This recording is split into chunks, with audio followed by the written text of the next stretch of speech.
All right.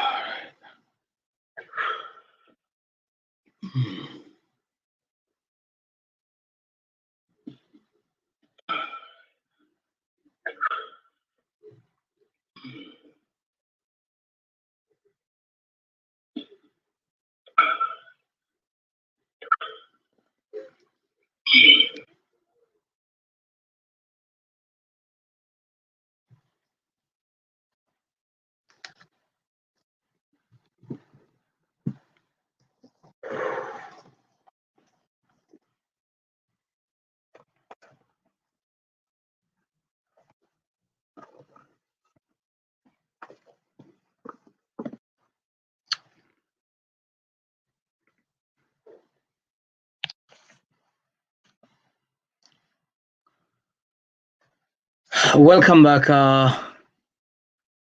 friends, and all well listening people from all walks of life, from all locations. I know that some of you are from a distance, far, far away distance, as you always follow this podcast. Today, it's another day that I'm going to talk about, one of the stresses that when attention is not given and when we don't pay good, all our minds together, put our minds together, before you know, as one of us, I mean, someone here would say, it'll be disastrous. So you always want to make sure at least it doesn't get there. Okay. So last week we had a very wonderful time with Dr. Shainita, doctor to be. As I told you guys, she is pursuing her doctorate degree in marriage and family therapy. So she was the rightful person to invite on this platform. So, and talking about trauma in marriage, she was able to kind of enlighten us what trauma is all about, how trauma, begins and where it attacks, where it impacts our marriage. And of course, just to kind of have a recap of what trauma is, because I want us to go into depression, because depression, comes, through that, route. And so definitely, if we look at a trauma, we said trauma is an event, caused, probably, by someone or something that happened, by the person himself, in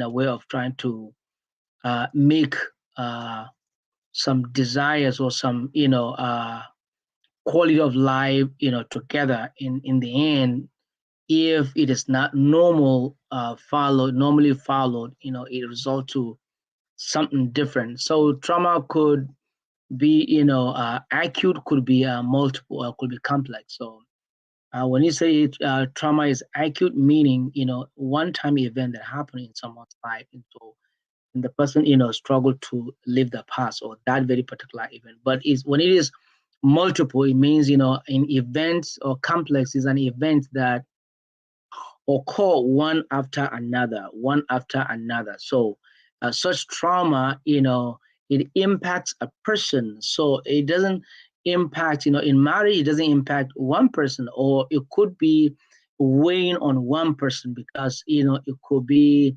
loss of a child, it could be, um, not child getting, or and something happen again, maybe, husband beating his wife, or a wife, who probably it's more emotionally stronger than the husband, or living some kind of, I mean, it could be, I mean, from whatever angle, this trauma can come. So when it impacts such kind of a marriage, it creates, uh, being left alone, you feel cast out, you feel alienated, I mean, disconnected, dissociated, and all of those. So trauma, leads to kind of, and of course, we also say that it impacts the brain. When an event happen, you know that when you talk about voluntary and involuntary actions that we as we learn from biology and other or integrated science and other science that relates to the body, so you find out the brain being the center of every activity of the body, because the body house is just the house of the emotion, the house of the brain. So the brain controls everything that happens, physical, emotional, and whatever.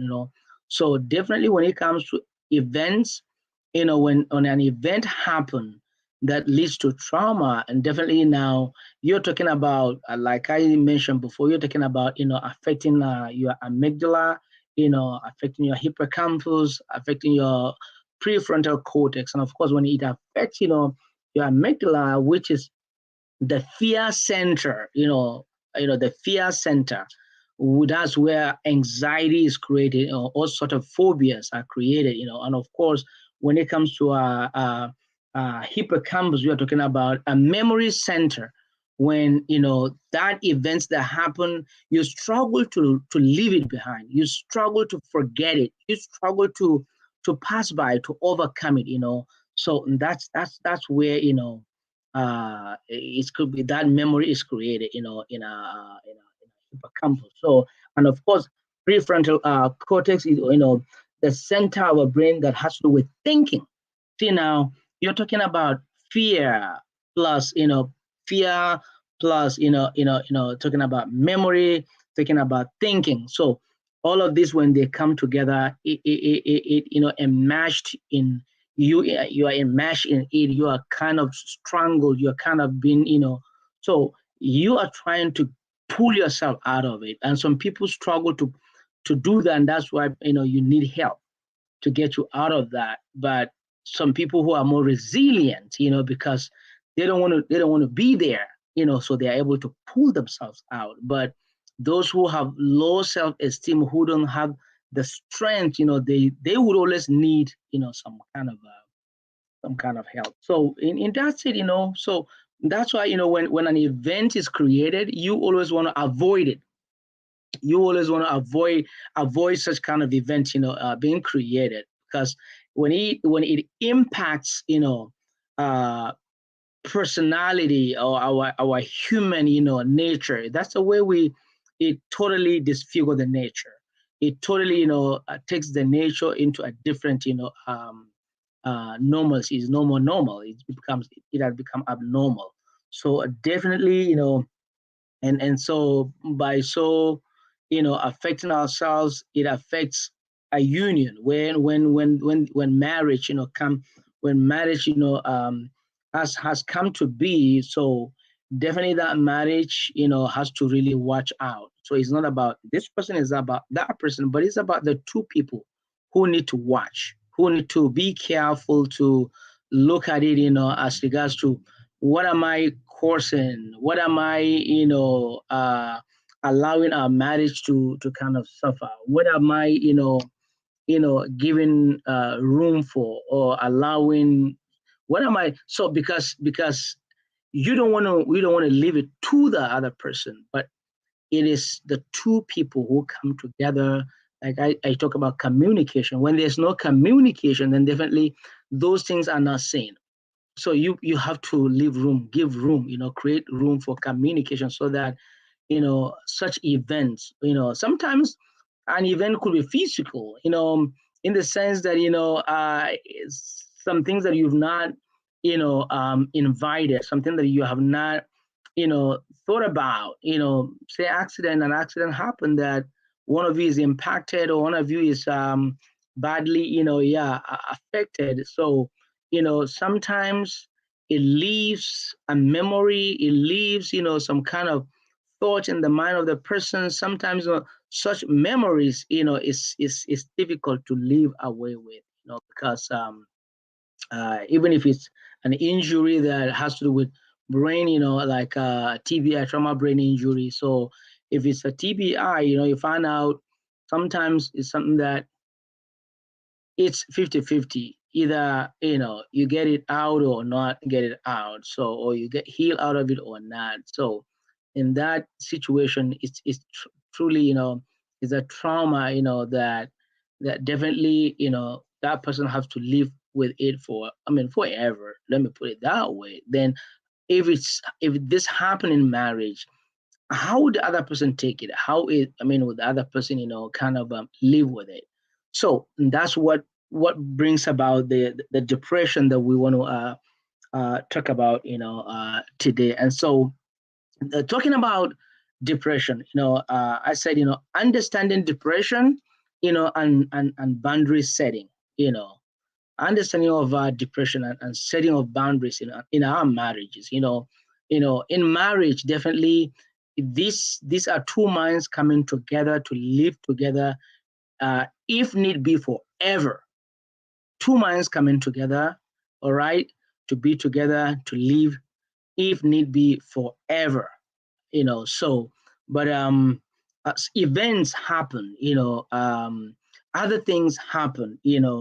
Desires are built up, desires are created, and as those desires are created, as those, events are created, and they kind of piled up. So, and definitely, so then now to say that depression is a collection of desires or wounds, that are created either within of a person or outside of a person, that leads to emotional, stress. You know, these are sorry, unmet. I mean to say, a collective unmet desires. Okay, collective, unmet desires that are not met. And so, wounds that are being created and they are not healed. Kind of, so when something happened in our marriage, we don't want to. We don't. That's what most counselors will say. Listen, talk about that thing, in the moment. Don't allow it to go for a period of time. Talk about it right there and just tackle it and just let it go. So, but with those little things that are not being, handled, they are not being, worked out, they are not being talked about. So those little things are becoming to form, some kind of cluster that affects the emotion. So that creates some feelings that impacts the marriage. So it could be the husband, it could be the wife. So it depends on where this thing is coming from. So, depression happen. These are a long time. See now, trauma is an event, that can happen once and that can happen multiple times. But depression is more like a collective. It could be something that is not met, like desires that are not met. So now you keep, you keep those, grudges. You keep those wrongs. You keep piling those, things that are not really done. So you don't want to express it. You don't want to voice it out. You don't want to talk about it. And or probably you talked about it, and of course, because you did not really sought for any help, but you keep you talked about, you mentioned it, but it's not kind of being ironed out or being resolved. So in that way, the more, you keep piling it, the more you are just, taking it to another level that you don't know. So sometimes it could be a mild depression, sometimes it could be moderate depression, sometimes it could be severe. So what we don't want is, we don't want it to go to the severe level, to that stage that you struggle to come out of it. You struggle to come out of it, because when it is mild, we understand, of course, we are humans. That some humans, that sometimes that, things happen, that you want to take your time to think about it, and within that little time, you find you are a little bit depressed. So when you're a little bit depressed in that moment, but you want to make sure at least you watch yourself, watch every moment of your life, that you don't go beyond where you yourself begin to see yourself not really thinking right. Begin to see,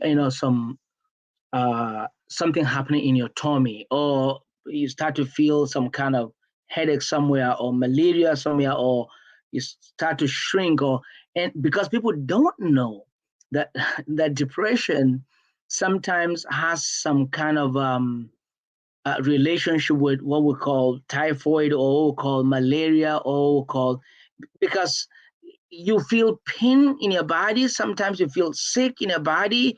Sometimes even you just go to the hospital and say, "Oh, you have diabetes. Oh, you have appetite." Oh, sometimes these things, when they when you go to the laboratory and they do all kinds of, you find out they're like, "Oh, while it's mild. Oh, while it's," but it could be as a result of some kind of stress that is coming from a piled up, unmet desires, or kind of something that you are struggling with, that you struggle to bring it out, So you are in that mood that before you know, you are no more interested in anything.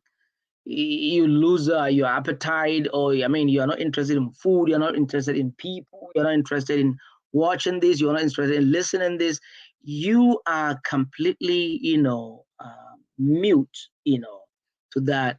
um, and of course, sometimes as a result of ruminating, you are ruminating, and before you know, you're kind of lost somehow. You're kind of, where am I at? What is going? You're kind of, where am I at? You're lost. So in our marriage, we want to avoid what we would allow our partner, you know, the one we say we love. So we don't want that partner to get to that stage. That's our responsibility. It's my responsibility to watch what's going on with my wife. It's her responsibility to watch what is going on with me, so that we can ask questions. Are you okay? Are you okay? Now it seems, and I mean, I don't see that you are okay, because yesterday her mood is, if she's moody, especially when she's moody. Now you want to kind of definitely, pay attention to that. Honey, you don't look good. You say you're good, but you don't look good. This is what I'm observing. This is what I'm seeing. You know, so ask questions. Then if depression, it's not, handled or taken care of when it is at a mild stage, or even to the, second stage, which is a moderate stage, then it's going to go somewhere. It's going to go somewhere. So, and when it gets there, excuse me, when depression, gets, so to that level, that, that stage, that person is left, because right now he is disconnected. Right now he's not hearing anybody's voice. Right now he's not feeling anybody, around. Right now he is not, I mean, nothing is good. Nothing is good at all. Nothing is good. So the next thing is, some people who are easily, decision, who does risk decision. Some people, before you know, that's why, they are suicidal. They are suicidal, or they are homicidal. Two things could happen, because it's either that person would decide to say, okay, you know what, life is over. I'm done with this life, you know, or you know what, I can't live with this person. I can't live with this person. Then the other person probably, you know, you want to think about homicide, So, but you don't, because we don't want that. We know that there's an abnormality. We know that something happened, So, but before it got to that, well, if those people who are, that's why I said, there are people who are so, delicate in terms of their decision. But there are people who are truly, even in their resilience, but yet they struggle. they struggle, they keep trying, they keep trying, they keep trying. So when that person is mute, when that person completely become numb, when that person become numb, it gets to a deeper and a deeper closure, a deeper closure. Meaning there's too much stress, there's too much pressure coming from those emotions that have really, disfigured the mind, and the brain is struggling to kind of to be reconnected, because there is no stimulation coming from nowhere, because the stimulant to those part of the brain that is affected, it's the voice of someone who loves, it's the voice of someone who cares. Yes, it's the voice of someone, or is an attention, or is a feeling, or something, but it is not there. It is not there. So definitely this person, either the wife or the husband, before like I said, will feel disconnected, will feel, and listen, when this person feels in a more disordered, in a more abundant, so what do you think would happen? What would happen next is that person will begin to look for a way out. And that's, I would use a word that is probably used in a political science, that word, and that person will be looking at, a way of emancipation. And you don't want, listen, when a person gets to that level of emancipation, now it means it is getting to a point of no return. Because once it gets there, I mean, emancipation, so I need freedom, I need a hideout, I need a safety net, I need I want to get out of this. So in marriage, what happens is, either the wife leaves the home, or she will be in the home. This person who was so close, who was so completely numb, who was so completely like kind of in a shell or envelope, when this person comes out of this envelope, not as a result of the other person's help or effort to get this person out, so that now this person will see this person to say that, yes, you are the one that created this safety net for me, you are the one that really brought me out of this. So now, see, a new love has been developed, a new love is developed. But if it is not that person who brought this person out of it, guess what? That way where that person has found, that person is going to be there. So that is why in our marriages you find, oh well, she is flirting, or she is out there, or he doesn't care about this woman. Or the issue is this: what you're seeing at this moment now is a symptom of what had over time, because there was no attention given to that. So he goes after women, he goes after this one, he doesn't care, he's only, with his friends, or he's in that bar, or he is, listen guys, these that you see these are symptom of something that had happened. These are symptoms. The same thing, she's after this man, she's after this person, or she travels this way and she doesn't come back, or she likes to go to party, or what. The question is, was she like that? Was she like that? The question is, was he like that? Because these are people who promised each other, till death do us part. If till death do you part, now we don't see it now, so it means something went wrong. See what depression can cause. So you don't want the result of it is not always good, it's always bad. it is not always good. It's always bad. So you don't want to get there. You don't want to get there because people who really have hit the rock, it is difficult to get them back. It is difficult to get them back. That's why, I remember, I think I mentioned one of that, which I know that I am not yet to talk about that. So, in a more, detail. But like I said, listen, as husband and wife, remember, if your wife, always wait for you in bed and you are not there, if your wife is asking for it, you are not there, if your wife, remember, is gradual. You are not there today, you are not there yesterday, you're not there yesterday, you are not there today, and you're there tomorrow.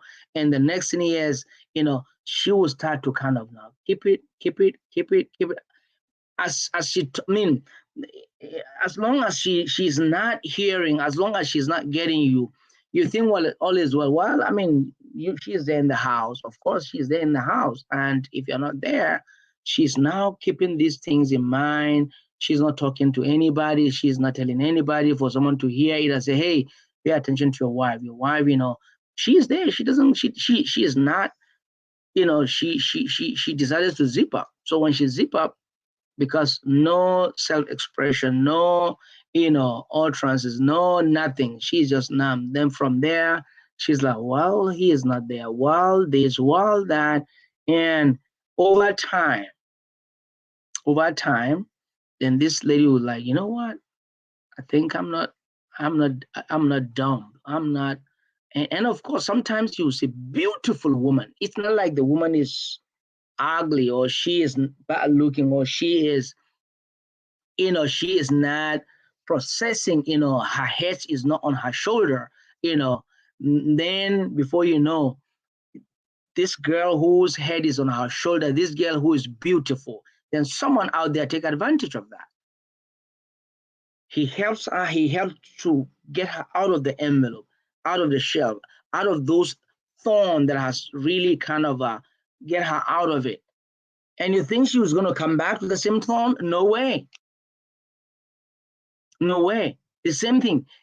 That woman whom you make your home, uncomfortable for your husband. You make your home, a place not for him to be. You make your home, this man, he will come back home, he is quiet. This man, is from work home. It's not like he's seen anybody out there.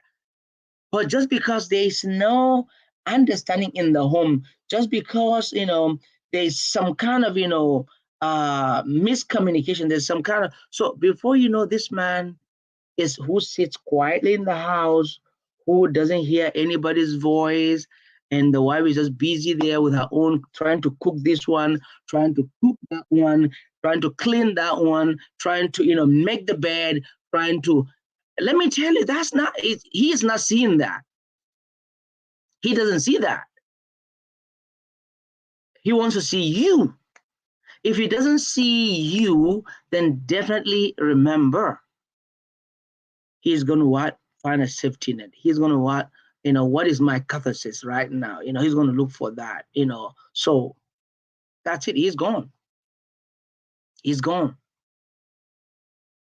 He's gone. So I always use this as a, as for Christians, I am, if you're a Christian listening to me right now, remember, Jesus asked Peter 3 times, do you love me? Feed my lamb. Do you love me? Tender. Do you love me? 3 times, do you love me? Do you love me? 3 times. You think, what is Jesus asking? Jesus is saying, take care of these people. Meet their need. Be there for them. So, of course, when it comes to our marriages, you know what? The same question I always ask, do you love this woman? For the first time and for the second time, do you love this woman? I'll go again. Do you love him? And the same time, that's if I'm doing a family system whereby the husband and the wife are there. I ask them the same question. But if he's just by himself or by herself, I ask the same question. You know what? What I'm asking for? If it's the two of them who are sitting there, and I'm asking them this question: do you love him? Do you love him? Do you love him? Do you love? What I was trying to say is that if you say you love him, leave the love. Leave it. Do you love her? Leave the love. Love is not, listen, because the issue is, it is one thing to say that I love, it's another thing to do the love. It's one thing to love, and it's another thing to practice the love. Because practicing the love is like more kind of you have a house, then you have your sitting room, you have a bedroom, you have your and so living the love and doing the love, practicing the love is like trying to say, oh, you know what, I need to put something there, I need to put this flower there, or I need to put this wall, this there. And now people come into the room and they're like, oh wow, oh wow, oh wow. The room is looking good. Oh, you have a beautiful house. You know what? Why? Because you are the one, you are living, the purpose of buying the house and the purpose of the comfort that you're looking for, you're making it, you're making that comfort, real, So the same thing when it comes to our marriages, we shouldn't expect, we don't wait for someone somewhere. No. It is about us. We are the ones to make that marriage work. So, lest I forget, I mean, just to say this, as I try to wrap up, hey, listen, guy, I know today I'm kind of a little bit, out there, but I just wanted to understand, when there's understanding of what depression is, then we always want to avoid it, because okay, now setting boundary, listen, when you got married, you already, I told you there's need for asking questions. You know that at this particular time, she needs some, or at this particular time, he needs, or at this particular, those boundaries need to be clearly set. It's time for him to sleep. So if it is time for him to sleep, you already know that, my husband needs this quiet. So all you need to do, possibly, I don't know, if you are, he's sleeping, instead of waking him up, you kind of give him some kind of, just rub his back and be there, give your presence for him, just be there. But you know that your husband, when you met or before you met, he told you, now at this time, so, but you're like, hey, babe, let's go here, babe. Listen, he will go at that time, at that moment. But let me tell you, as time goes on, he would be saying within himself, I don't understand this type of woman. What type of woman is this? So the day that he's gonna bust, the day he's not gonna be good. Why? Because he keeping it. And sometimes, he will say it, and before another thing, comes in, another thing comes in, another thing comes in. And before you know, he was not going to talk. He's not going to talk. You wonder what is wrong with my husband. Yeah, something is wrong. You are the problem. You are what is wrong. So we need, when we set up boundaries, we need to set it clearly. We need to explain it, to one another, and we need to do that in love, in trust, in confidence. We don't want to just set boundaries that are just, selfish, boundaries that are not for one another, for the healthy of one another. But you want to set a healthy boundary. Set a healthy boundary. So maybe someday I will talk about this boundary again. But today I just wanted you to understand what depression is and how depression can kill the marriage and can kill you. Not just the marriage, can kill you. and how we can set boundaries to avoid, such I mean, getting to that level. If we said we're married to, to enjoy, but why now leading to suicide, leading to homicide, and all of that, you know. So don't think depression is not going to affect. No, it affects. I've seen, several. I've seen several. So take care of yourself and take care of your partner and take care of this union. You should take care of this thing that you built together. You will never want to see your house leaking and you don't want to do something about it. You never want to see your house something you don't, talk. I mean, you don't want to do something about it. Don't allow it until when it starts to leak. Then you want to now. No, no. Make sure you take care of it before it starts to leak. Make sure at least you do something about it before you see your window something, bird probably, bump into to it and crack. So it's either you remove it, you change it. If not, the next time it's going to be shattered. So that's it. As soon as you see a crack, remove it, put a new one, or take care of it. If not, the next thing is going to be shattered. So guys, thank you for your time, and it's always my prayer that as we go on this journey, that at least someone feels really helped, or someone feels that this is really kind of connecting with him, so, or with her. So and like I said, listen, I gave you my phone number before.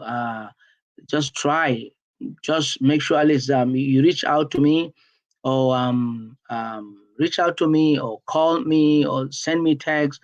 My phone number, if you are in the States, it's 267-774-1458 if you're in the States. 267-774-1458. But if you're not in the state, it's +1-267-774-1458. So we are so grateful for Replica Church for really giving us this uh, time to at least kind of reach out. So Replica is doing a great job to see that at least human life is made quality. Human life is made, purposeful. So take advantage of it.